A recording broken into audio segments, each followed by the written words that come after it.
Mulai. Dah, udah record. Oke, Assalamualaikum warahmatullahi wabarakatuh. Saya akan menjelaskan tugas kelompok yang dianggotaakan oleh satu Hilmi Almar dengan NIM 230-100-162, kemudian oleh saya sendiri Ahmad Habib Afif Abdurrahman 230-150-46, mata kuliah profesi, etika profesi. Studi kasus, Anda berencana membuat sebuah perusahaan startup yang bergerak di bidang e-commerce dan ingin merekrut beberapa karyawan staf yang akan dijadikan sebagai SDM di perusahaan startup Anda. Jangan lupa bahwa perusahaan startup Anda baru merintis dan masih mengandalkan dana dari investor. Rencanakanlah profesionalisme di bidang IT apa saja yang akan Anda rekrut. Jelaskan apa saja job desk dan beberapa jumlah orangnya. Profesionalisme di bidang apa saja selain IT yang akan Anda rekrut, jelaskan job desk. Perusahaan yang kami ingin buat adalah perusahaan pertanian yang berbasis IT, bergerak di bidang pertanian berbasis IT. Kemudian di sini ada software engineer, developer. Jadi secara garis besarnya kita membutuhkan software engineer ini untuk tentu saja untuk mewujudkan IT dalam bidang pertanian ini. Tentu saja kita ingin membuat pertanian yang berbasis IT, tentu saja harus membutuhkan yang namanya software engineer atau developer untuk menangani bagian IT-nya ini. Kemudian selanjutnya bagian-bagian persyaratannya akan dibacakan oleh saudara Hilmi Amar. Baik. Untuk job desk sendiri, yang pertama fungsi peranannya dan melakukan analisa, membuat rekayasa, menyusun spesifikasi, mengimplementasikan, memvalidasi rancangan sistem perangkat lunak dan menjawab suatu permasalahan. Yang kemudian tanggung jawab dan wewenang menyusun berbagai metodologi untuk mengoptimalisasi software development proses. Kemudian merekomendasi dan mengimplementasi metode yang paling cocok dalam sebuah proyek software development. Kemudian melakukan tugas-tugas programmer, sistem analisis, dan sebagainya tugas software quality assurance engineer. Ya, untuk software engineer sendiri persyaratannya adalah mampu berpikir secara logis, kemampuan riset, kemampuan melakukan analisis, pemahaman algoritma, pemahaman artificial intelligence, mampu berbahasa Inggris dengan baik, sholat 5 waktu. Jumlah yang dibutuhkan dalam software engineering ini adalah 15 orang. Next, selanjutnya dibacakan oleh Ahmad Habib. Selanjutnya di sini ada konsultan pertanian. Tentu saja untuk perusahaan yang akan bergerak di bidang pertanian sangat membutuhkan yang namanya konsultan pertanian. Bisa dibilang konsultan pertanian ini adalah orang yang sangat memahami ilmu pertanian, sehingga arah bergeraknya perusahaan bergantung pada konsultan pertanian ini. Bagaimana teknisnya, kemudian apa saja langkah yang baik untuk meningkatkan produksi pertanian, meningkatkan hasil panen. Kemudian itu secara garis besarnya dan kemudian detailnya akan dijelaskan oleh Hilmi Amar. Baik, untuk konsultan pertanian ini fungsi dan perannya yang pertama adalah memberikan pengarahan, pembinaan, dan penyuluhan bidang pertanian, mengawasi jalannya pertanian. Kemudian tanggung jawab dan wewenangnya, yang pertama menyusun program penyuluhan pertanian yang disesuaikan dengan kondisi di wilayah kerja, kemudian menetapkan impact point dan mencari pemecahannya. Kemudian mengunjung kelompok tani yang ada di wilayah kerja untuk melakukan advokasi, pembinaan maupun penyuluhan. Kemudian menawarkan solusi atas berbagai permasalahan mengenai upaya untuk meningkatkan produktivitas, efisiensi usaha, dan pendapatan para petani di wilayah kerja, dan mengembangkan kelompok tani agar menjadi kekuatan ekonomi masyarakat sekitar.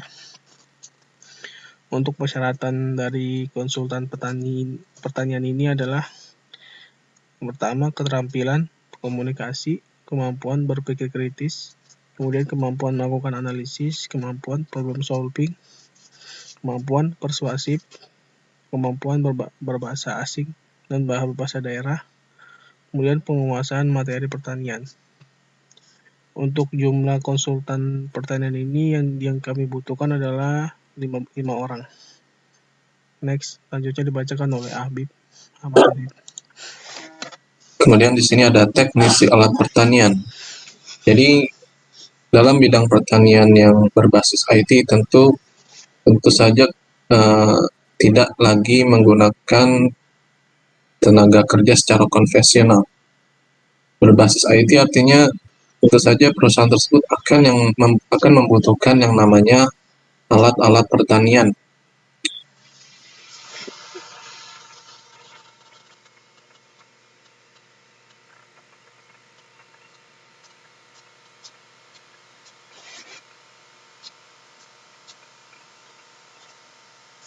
IT artinya konvensional. Jadi perusahaan ini akan sangat membutuhkan yang namanya peralatan-peralatan pertanian. Nah, teknisi alat pertanian ini akan mengurusi bagian alat pertanian itu, yang mana dia nantinya akan bekerja sama dengan software engineer. Software engineer akan mengurusi bagian softwarenya, membuat interface-nya agar menjadi mudah bagi user. Kemudian teknisi alat pertanian adalah yang mengurusi bagian hardware-nya, bagian peralatannya, kelistrikan dan sebagainya. Begitu secara garis besarnya. Kemudian detailnya akan dibacakan oleh Hilmi Ahmad. Baik, untuk teknisi alat pertanian, untuk fungsi dan peranan yaitu mengoperasikan alat-alat pertanian, kemudian memperbaiki alat pertanian, melakukan improvisasi pertanian dengan alat-alat, bekerja sama dengan bidang software engineer, kemudian tanggung jawab dan wewenang, bertanggung jawab terhadap alat-alat pertanian, mengoperasikan alat-alat pertanian, bertanggung jawab terhadap kualitas proses hasil panen. Kemudian untuk persyaratan yang dibutuhkan untuk menjadi teknisi alat pertanian ini adalah memahami kelistrikan, kemampuan robotika, kemudian mampu mengoperasikan alat pertanian, kemudian paham cara kerja dari alat-alat pertanian, mampu melakukan improvisasi terhadap alat pertanian, mampu bekerja sama dengan bidang software engineer. Untuk proses rekrutmen atau jumlah yang dibutuhkan dalam teknisi alat pertanian ini adalah 15 orang. Next, selanjutnya akan dibacakan oleh Ahmad Habib. Kemudian bagian selanjutnya juga salah satu yang terpenting dari suatu perusahaan. Setelah kita tadi menjelaskan bagian yang berkecimpung dari keberlangsungan produksinya, selanjutnya kita akan menjelaskan bagian yang sangat erat kaitannya dengan keberlangsungan penjualan dan penjualan, pengenalan produk dan sebagainya. Jadi sales manager ini akan berkecimpung di bidang marketing. Bagaimana cara dia akan memikirkan mengurusi persoalan bagaimana cara memasarkan produk ini ke konsumen.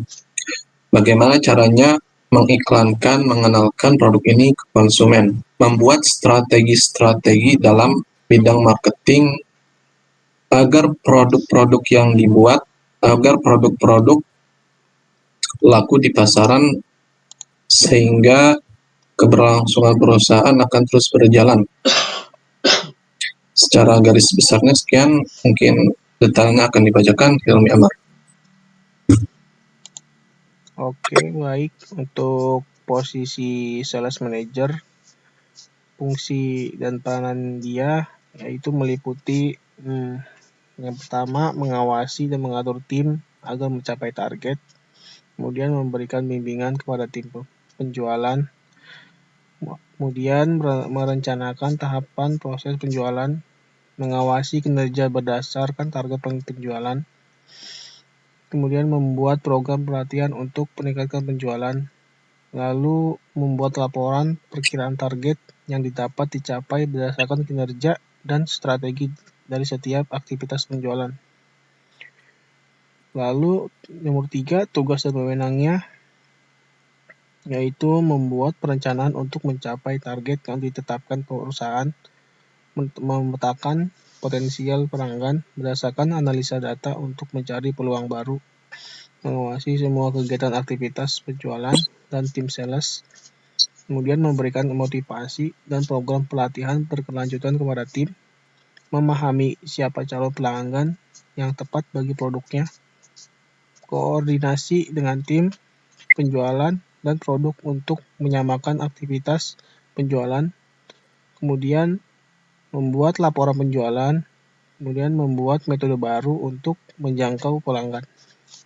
Untuk persyaratan dan rekrutmen yang dibutuhkan sales manager ini adalah yang pertama, dapat merekrut kandidat sales yang berpotensi, kemudian memiliki jiwa kepemimpinan, leadership, mampu memberikan motivasi pada tim, mampu mengarahkan dan membimbing tim, cepat memahami industri, dan membuat proyeksi pendapatan.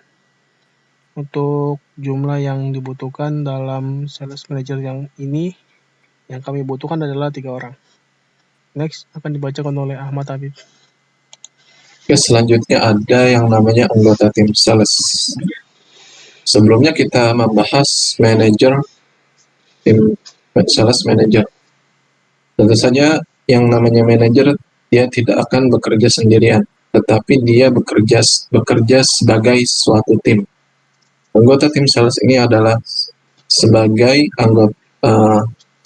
anggota-anggota yang akan membantu manajer, sales manager mencapai tujuannya. Singkatnya ini adalah kelompok dari yang diketuai oleh sales manager. Singkatnya secara garis besar seperti itu. Kemudian untuk detailnya akan dijelaskan oleh Hilmi Amar.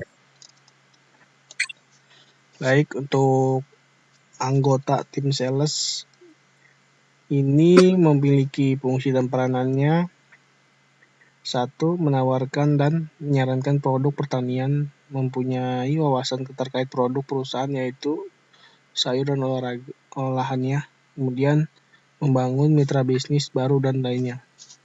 Tanggung jawab dan wewenang dari anggota tim sales ini menawarkan barang atau jasa produksi perusahaan kepada konsumen, menjelaskan spesifikasi produk yang dijual kepada konsumen, memberikan simulasi hitungan biaya yang harus dikeluarkan, dan menjelaskan manfaat yang akan diperoleh. Kemudian melakukan komunikasi dengan pelanggan, lalu memberikan konsultasi barang dan jasa yang akan dijual kepada calon pembeli. Untuk persyaratan anggota tim sales ini adalah mempunyai keterampilan komunikasi yang baik, kemudian kemampuan berpikir kreatif, kemampuan riset pasar, kemudian kemampuan melakukan analisis, kemudian kemampuan negosiasi, lalu bisa berbahasa Inggris. Untuk jumlah rekrutmen yang dibutuhkan adalah 15 orang.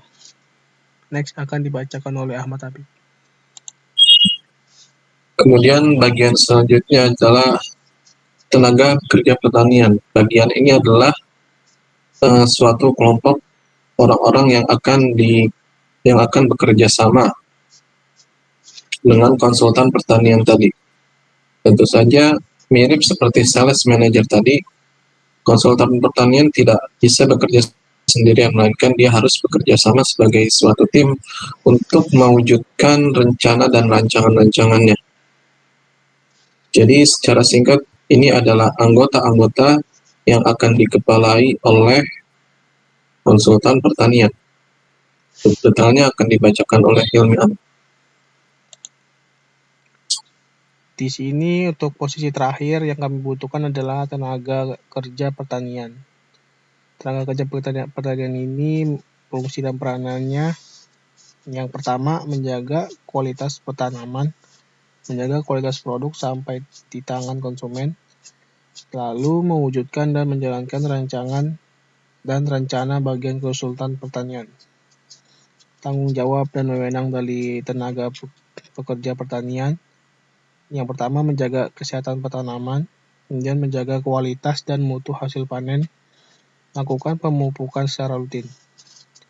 Untuk persyaratan yang dibutuhkan untuk tenaga pekerja pertanian yang kami butuhkan adalah 50 orang. Next akan dibacakan oleh Ahmad Habib. Kemudian untuk posisi terakhir tambahan yakni kurir produksi. Bagian ini bagian yang penting karena kita membutuhkan bagian ini untuk melakukan shipment ke berbagai daerah, melakukan pengiriman produk-produk yang akan dibuat sehingga diharapkan sampai ke tangan konsumen dengan baik. Untuk detailnya akan dibacakan oleh Hilmi Ahmad. Baik, untuk kurir produksi atau pengiriman barang hasil panen ya. Fungsi dan peranannya dari dia untuk mengantarkan produk dengan aman sampai ke tangan konsumen. Kemudian tanggung jawab dan wewenangnya, bertanggung jawab terhadap kondisi produk sampai ke tangan konsumen dengan baik tanpa adanya kerusakan. Lalu untuk persyaratan yang dibutuhkan kami dalam kurir produksi ini adalah yang pertama memiliki SIM, mampu mengendarai mobil truk. Jumlah yang dibutuhkan untuk kurir produksi ini adalah 10 orang. Oke, sekian, terima kasih dari kami. Kurang lebihnya mohon maaf. Wassalamualaikum warahmatullahi wabarakatuh.